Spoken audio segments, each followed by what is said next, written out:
জীবাত্মা যখন ভগবানের থেকে আলাদা হয়েছে তখন থেকেই সে অশান্তির মধ্যে আছে।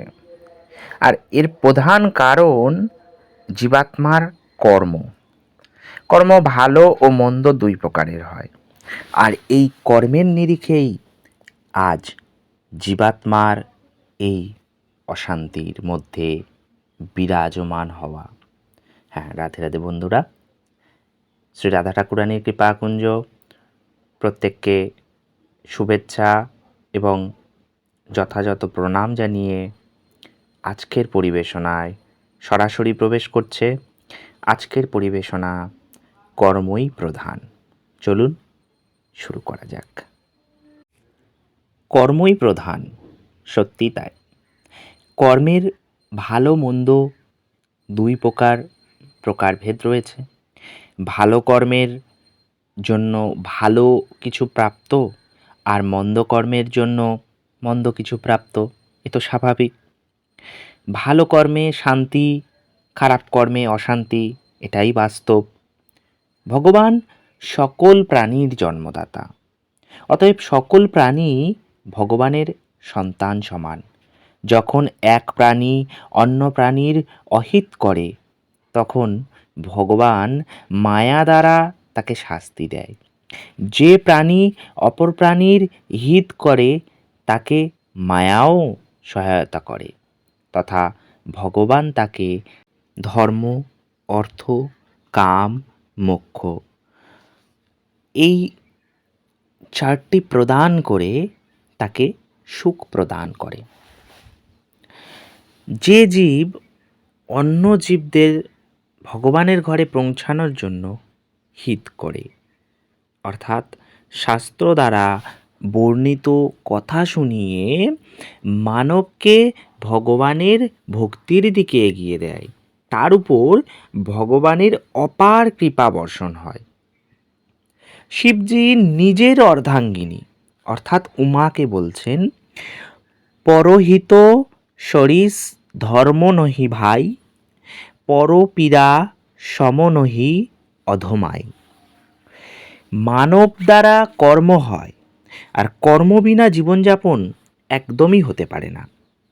কর্ম মন, বাক্য ও দেহ দ্বারা হয়।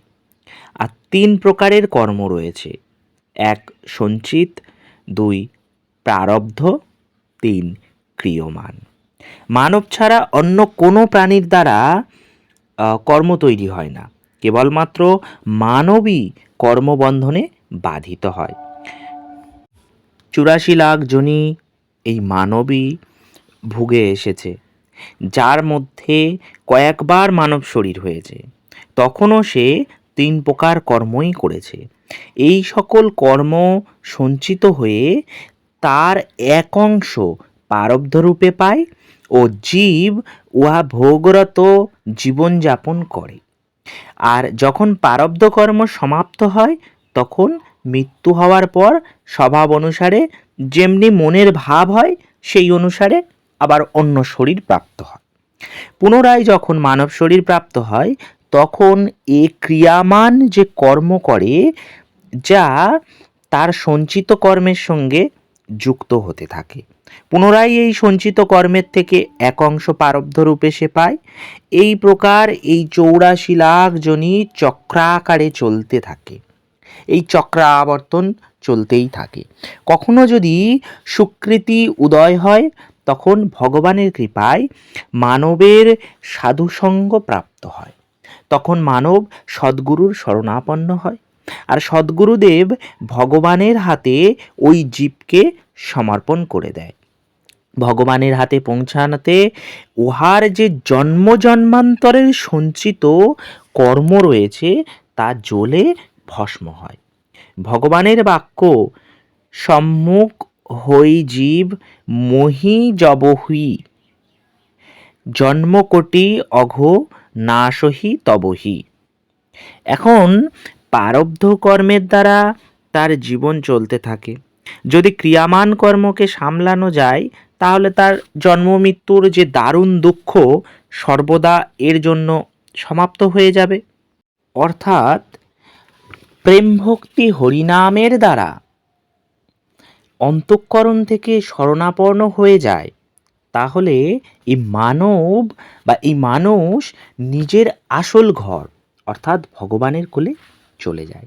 তাহলে সমস্ত ঝামেলায় সমাপ্ত হয়ে যায়। বলার উদ্দেশ্য এই যে নিজের স্বভাব সংশোধন করে ভগবানের কোলে চলে যাওয়াই শ্রেয়। যতক্ষণ পর্যন্ত স্বভাব বিগড়ে থাকবে ততক্ষণ পর্যন্ত মায়া দ্বারা দণ্ডিত হতে থাকবে। কলিকালে হরিনামই এক এমনই ঔষধ যা সমস্ত রোগ দূর করতে পারে। হরিনাম স্বয়ং শব্দ ব্রহ্ম। হরিনাম জাপক ভগবানের চরণেই থাকে, অর্থাৎ যিনি জপ করেন তিনি তার সম্মুখেই থাকেন। হরিনাম জপলে সঞ্চিত কর্মের নাশ হয়ে যায়। যখন ভক্তি করাতে সঞ্চিত কর্ম ভস্ম হয়ে যায়, তাহলে প্রারব্ধ আর কোথায় বাঁচবে? কেবলমাত্র ক্রিয়মান কর্ম দ্বারাই জীবন চলতে থাকবে। আর এই ক্রিয়মান কর্ম কেবল ভক্তি সম্বন্ধিত থাকবে। তাহলে অন্ত সময়ে যখন মৃত্যু আসবে ও স্বভাব ভক্তিময় হবে, তখন মন অর্থাৎ এই অন্তঃকরণ ভগবানেই সমর্পিত হওয়াতে আসা যাওয়ার যে একটা ব্যাপার থাকছে, সেই সমর্পিত হওয়ার ফলে এই আসা যাওয়ার অন্ত হয়ে যাবে, অর্থাৎ এই চক্রাবর্তনের অন্ত হয়ে যাবে, শেষ হয়ে যাবে। পরিবারের এক ব্যক্তি ভগবানের প্রিয় হয় যদি, তাহলে ভগবান তার 21 পিঁড়ি নিজের ধামে ডেকে নেন। যদি নৌকায় পাপী একজন থাকে, তাহলে সকলেই ডুবে যায়, অর্থাৎ সে পাপী সকলকেই ডুবিয়ে দেয়। ওই এক ভক্ত নৌকায় থাকলে সকলকে তীরে পৌঁছে দেয়। কত সুন্দর সরল সুযোগ কলিযুগের মানবের, তবুও অভাগা, আমরা সত্যিই অভাগা। এই সুবর্ণ সুযোগকে খাওয়া দাওয়া মৈথুনাদিতে ব্যতীত করে দিচ্ছি। আমাদের মূর্খতার মাত্রা এতটাই বেশি যা আমরা বলতে পারি মাত্রা ছাড়া। আমাদের জানা নেই যে একদিন এখান থেকে চলে যেতেই হবে, কোনোভাবে কেউ চিরস্থায়ী নয়। তো আমরা শুয়ে আছি কেন? তাহলে আমরা ঘুমিয়ে আছি কেন? আমরা তো অবধ, আর সেই অবধের মতোই শুয়ে আছি বা ঘুমিয়ে আছি। নিজের ক্ষতি করেও অন্যের হিত করা উচিত, কারণ সকলেই ভগবানের সন্তান। অপকার করলে ভগবান অসন্তুষ্ট হবেন, কখনো সন্তুষ্ট হবেন না। সবথেকে বড় যে মহান উপকার হলো কোনো ব্যক্তিকে ভগবান তার ভক্তিতে লাগিয়ে দেওয়া। তো আমাদের সবথেকে বড় মহান উপকার এটা, কারণ এই উপকারের দ্বারাই ভগবানের সঙ্গে কোনো ব্যক্তিকে আমরা যোগ করে দিতে পারছি। তাই এটি আমাদের মহান উপকার, সব থেকে বড় উপকার। এর থেকে বড় উপকার এই ত্রিলোকে তথা অনন্তকোটি ব্রহ্মাণ্ডেও কোথাও নেই। এই ভেবেই আমাদের উচিত আমরা ভগবানের কৃপা তখনই পাব যদি আমরা কাউকে উপকার করতে পারি। আর সেই উপকার হলো ভগবানের সঙ্গে তার সংযোগ স্থাপন করে দেওয়া, তাতে আমাদেরই কল্যাণ হবে। আমাদের ভগবত কৃপাতেই আমরা সমস্ত কিছু সম্ভব করতে পারব।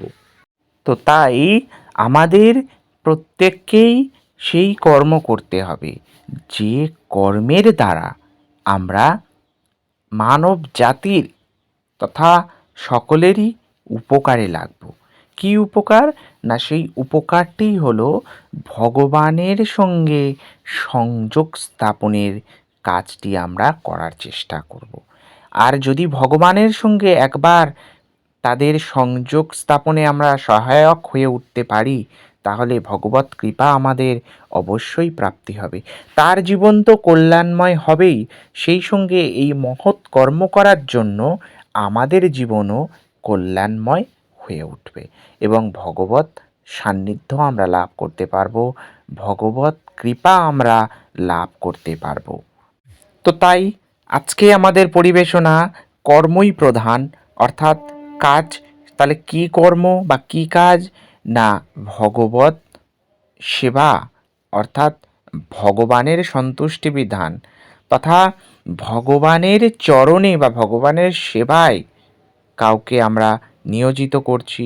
এমনই সৎকর্ম বা এমনই মহান কর্ম যে কর্ম ভগবানের সঙ্গে সংযোগ রয়েছে এবং ভগবানের সন্তুষ্টি বিধান করা হচ্ছে, তেমনই মহান বা মহৎ কর্মের মাধ্যমেই আমাদের জীবনের চরম লক্ষ্যে পৌঁছানো যাবে এবং জীবনের চরম পর্যায়ে আমরা পৌঁছতে পারব। সবাই সুস্থ থাকুন, ভালো থাকুন। রাধে রাধে।